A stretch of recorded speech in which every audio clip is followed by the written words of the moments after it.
Nous allons appeler Ivan Arbour pour sa conférence.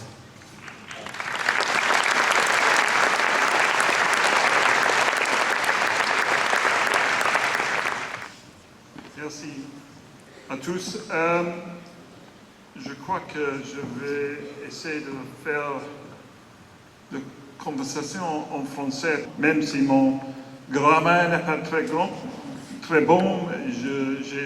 Je peux peut-être trouver des mots de temps en temps. Et l'accent est bien sûr un accent mélange anglais-strasbourgeois.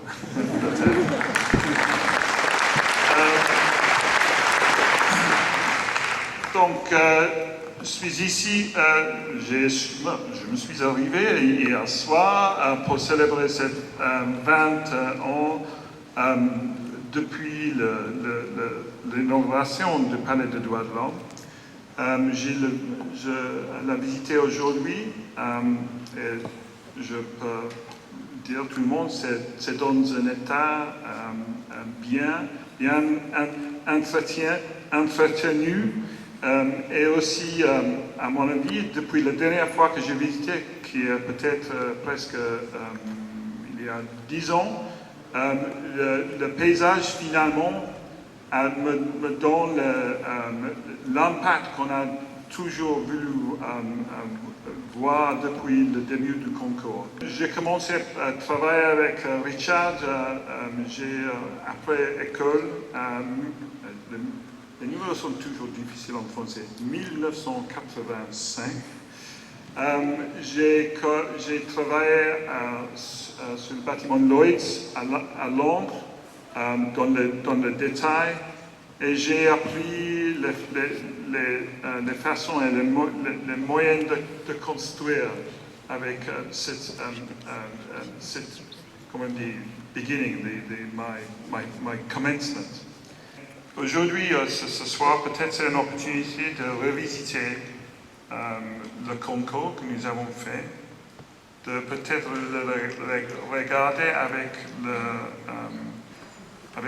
après le temps passé, on a l'avantage avec le temps passé, et de voir comment c'est assis dans notre œuvre. Je crois que c'est vraiment un bâtiment pivotal dans notre œuvre. Pivotal dans un sens que, visuellement, c'est un bâtiment qui, dans une direction vers quelque chose peut-être moins industriel, mais moins high-tech. C'était mon premier projet que moi-même a fait. J'étais en charge, effectivement. J'ai eu 27 ans d'âge, très jeune, presque une demi-vie. C'était le premier que j'ai dirigé. Ce contexte était vraiment l'élément qui a posé et a défini le concept quand il a été finalement fait. Le concours a duré 2 semaines pour nous. La première semaine, j'ai parlé avec Amo et on avait fait des croquis et des idées. On avait discuté avec Richard et important d'avoir le support de Richard. Ce n'était pas très facile. Si vous imaginez que les bâtiments qu'on avait fait auparavant, Lloyd's à Londres, Beaubourg, ils sont des bâtiments avec une expression qui est beaucoup plus autour du concept de flexibilité, de l'espace non hiérarchique. Et ici, nous avons proposé un bâtiment qui doit suivre la rivière, qui doit avoir des espaces, objets, qui représentent ce qui passe à l'intérieur, donc une lisibilité de problème. Je rappelle une phrase il m'a dit, bâtiment centré, ça ne marchera jamais. Il a suivi et nous avons supporté l'idée et ce qu'on voit aujourd'hui reste un bâtiment centré. Ici, nous avons un bâtiment public, un bâtiment vraiment public. Et un bâtiment qui doit donner au public un niveau de transparence et, comment dire, un welcome.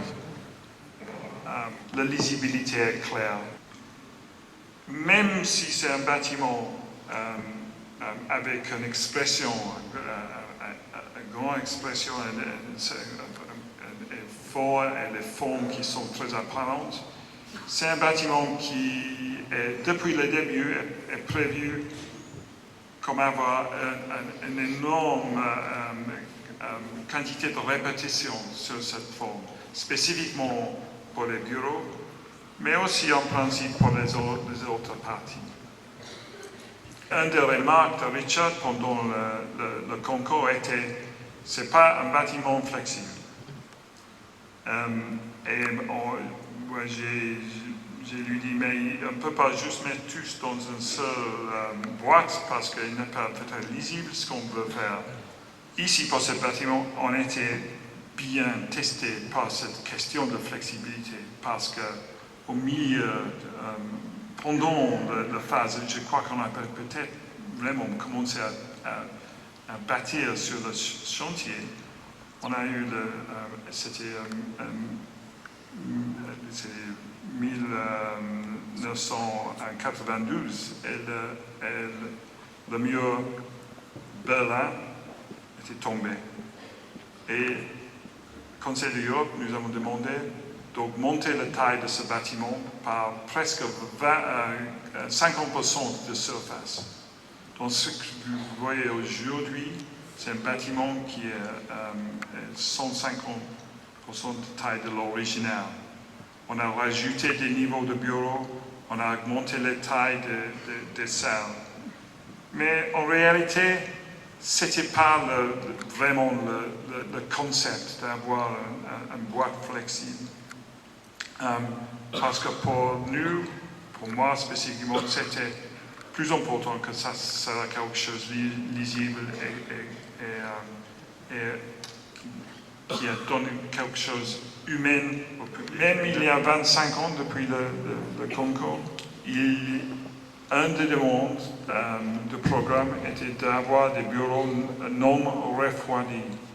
Donc, ventilation naturelle, même avec les températures que vous avez ici à Strasbourg.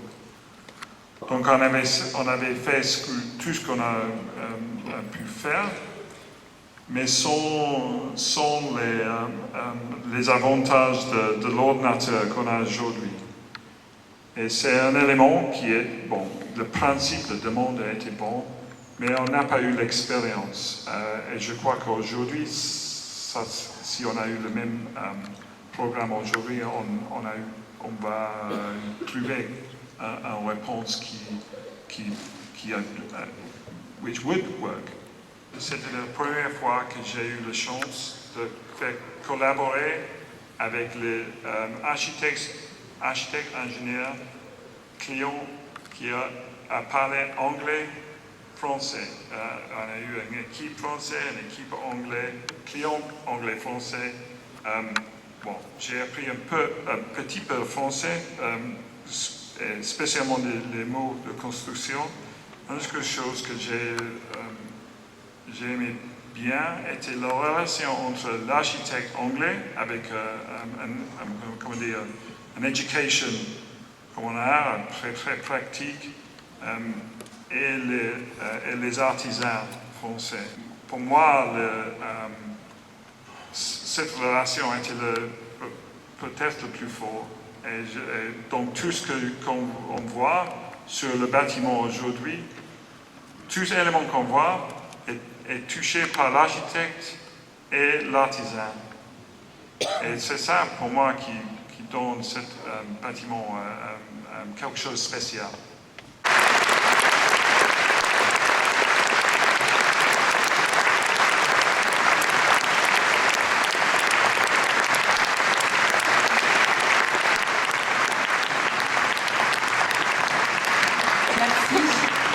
Merci beaucoup, Evan Arbor.